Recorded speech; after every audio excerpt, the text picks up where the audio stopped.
Joe Concha, Fox News contributor, author of The Greatest Comeback Ever, Inside Trump's Big Beautiful Campaign. Joe, welcome back to the show. Happy Friday. Happy Friday. How are you? And I agree with you on Ensign. I think there is a performance aspect to cable news. Mm-hmm.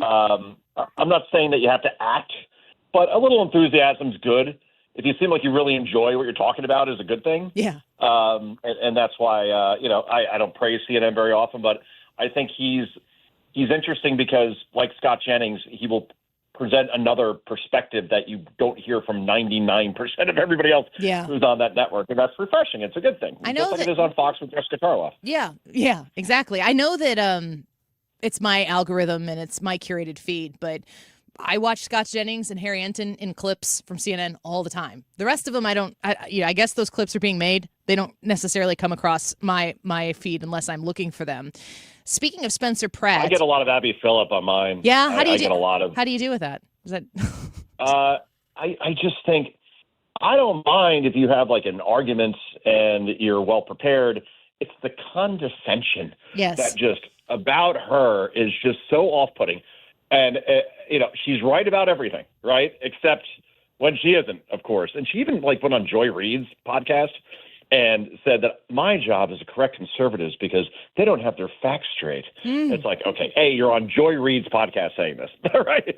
And B, the guests that are on that show are just the bottom of the barrel. Like everybody who's ever been fired from a cable news network will find a home on Abby's show. That I do know. And that's why it only draws 600,000 people, despite Scott Jennings being on there, who's the only interesting part about that show. Not because he's conservative, but because he's not screaming at people. Mm-hmm. He's just making a coherent argument. Yeah, he has a basis of facts to his argument. It's not 98% emotion and maybe a cherry picked fact here and there. I also see Abby Phillips a lot.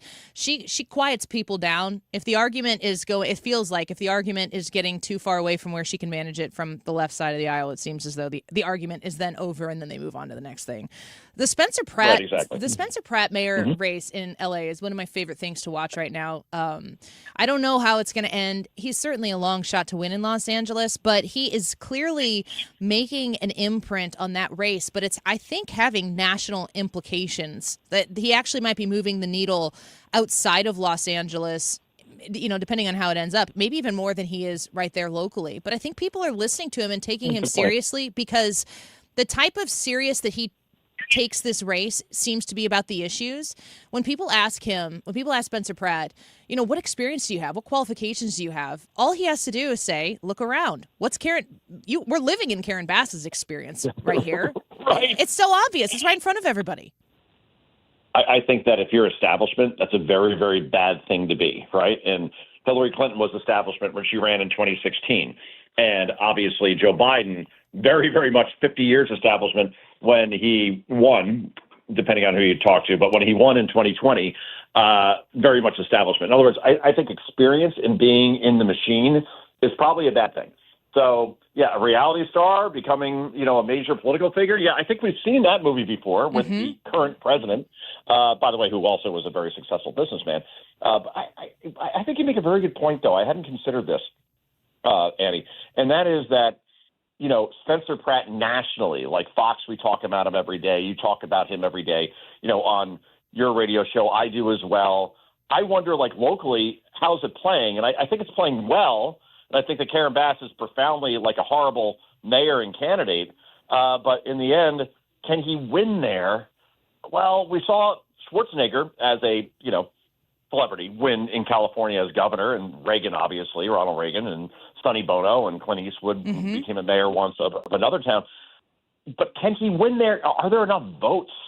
Can he convert enough people? And I think the sentiment is so anti-establishment and anti-whoever's in charge at this point that he could. Long shot, I'd say he has a 40% chance, which ain't great, but I think the more Karen Bass is exposed during a general election against Spencer Pratt, the more she's going to have problems. Just like Kamala Harris, the more you're exposed to her, the more her poll numbers go down. So I think that's the way that's going to go. But he has to get to that primary first, and that's looking very nick and tuck at this point. Yes, I agree. But if he does, man, I'm looking forward to more months of what he has to offer. He's a reality television star. People know him from being on reality TV, kind of in its original iteration. but he's putting himself. He'll talk to anybody.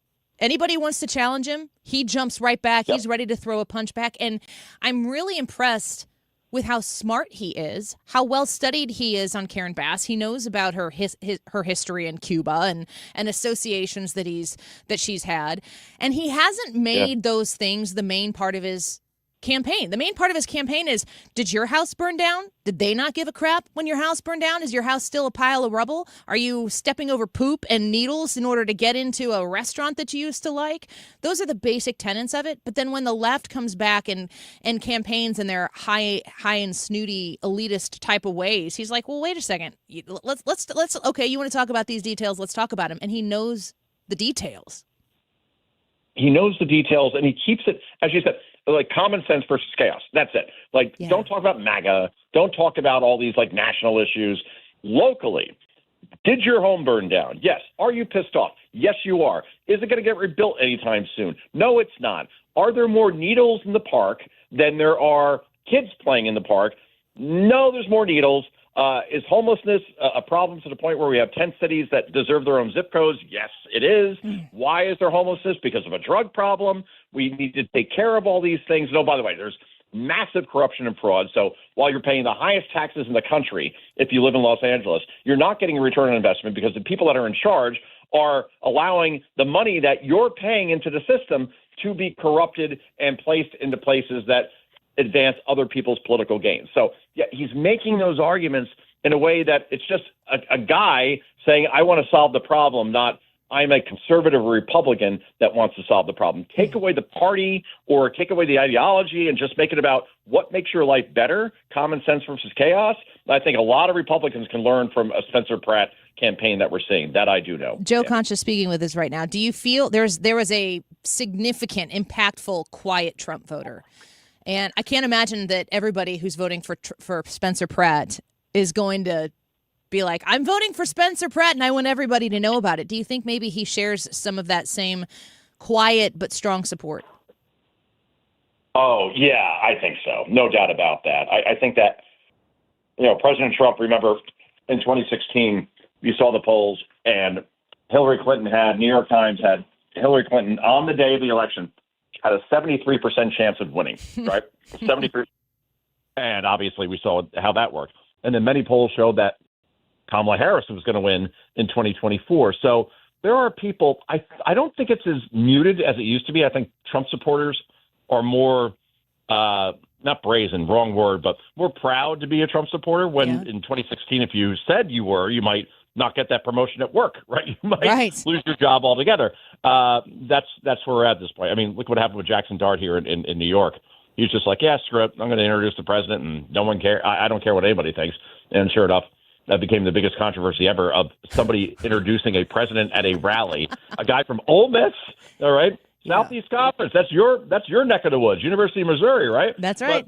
But, that was a big problem. Yeah, and an amazing thing. I think that maybe we're getting to the place where people are kind of tired and exhausted from having to keep up appearances to not look like you're if you don't have the hate has no home here sign in your yard, the default is that, of course, hate resides just comfortably inside these four walls. That's gone. People are so sick and tired of it. And maybe one of the reasons why people are more willing to support Trump or maybe Spencer Pratt is because the Democrats don't seem to have anything, at least moderate or sensible, calm to offer as an alternative, at least from a policy standpoint. Oh, it's so true. I mean, look who they're embracing. Graham Plattner, right? Who literally has said he's a communist. The guy with the Nazi tattoo. The guy who praised Hamas for killing Israeli soldiers. The guy, again, Bernie Sanders, you're Jewish and you're actually campaigning with this person. You're insane. And not one Democrat outside of John Fetterman will criticize this guy and say, this is not our party anymore. So, yeah, what do they run on? It's all about Trump is a fascist, Trump is bad, authoritarian, and we're here to save democracy. By what exactly? By installing communism? I mean, we're in a really weird spot right now. And I just wonder, like Gretchen Whitmer today, Annie, or not today, but at least this week, said that she probably won't run for president, right? And not what she wants to do. And I came to the conclusion that she's too normal. Yeah. Right? She works with Trump, right? She wants more chips, more batteries, more cars built in Michigan, and she has praised Trump publicly. And if you do that, oh boy, how could you she will win? be ostracized in a heartbeat in this particular environment, and that's why she's not running, because she'd never survive a primary. While like an AOC, probably Will and Gavin Newsom will act like he's whatever he has to act like to do it. Exactly. But then can they make the pivot back to the center when the general comes? And I just don't think that happens, especially against like a J.D. Vance or Marco Rubio or both, perhaps. I guess we'll see, but it's a long way away. Yeah, it certainly is. The Spencer Pratt's Los Angeles compared to the Mamdani New York City is the news cycle that I want to cover. I want to see all of that. That will be quite something. Front row seats for me, please. Joe Concha, thank you for being with us today. It's good to have you, and we'll be tuning into the radio show tonight. Always a pleasure. Go Cubs. Screw the Cardinals. That's right. Hey, will you wait until the end? Come on. We're struggling a I little love bit. the Battlehawks. Is that okay? Yeah, I mean, caw. all right, Battlehawks. Go Battlehawks. Yeah, okay, we'll agree on the Battlehawks. We'll talk to you again soon, Joe. Take care. You. Bye-bye. Bye. Screw the Cardinals.